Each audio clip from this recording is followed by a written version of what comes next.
তো আমাদের কাছে এসছে একটা হন্ডাই এক্সেন্ট এই মডেলের একটা টায়ার এসছে। এই টায়ারটাতে প্রতিদিন হাওয়া পড়ে যাচ্ছে, তো ফুল হাওয়া করার পরও প্রতিদিন হাওয়া পড়ে যাচ্ছে। তো এখন আমরা টায়ারটাকে খুলে দেখবো এবং ভিতরে কি অবস্থা রয়েছে সম্পূর্ণ আপনাদের দেখাবো। তো আপনারা ভিডিওটা লাস্ট পর্যন্ত দেখতে থাকুন। আর চ্যানেলে যদি প্রথমবার এসে থাকেন তাহলে আমাদের চ্যানেলটিকে সাবস্ক্রাইব করে পাশে থাকবেন এবং ফলো দিয়ে অবশ্যই পাশে থাকবেন।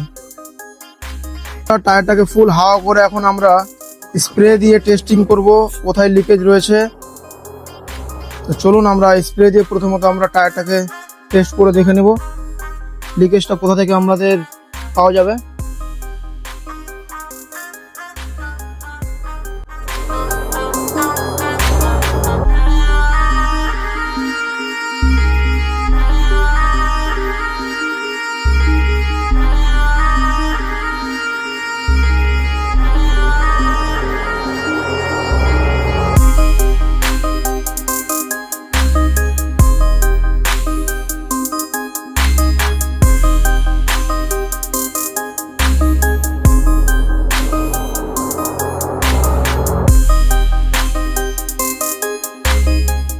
তো বন্ধুরা দেখতে পাচ্ছেন এখানে নজল থেকে হাওয়াগুলো বেরাচ্ছে। এই যে উপর থেকে আপনারা দেখতে পাচ্ছেন নজলটা ফেটে গেছে আর কি।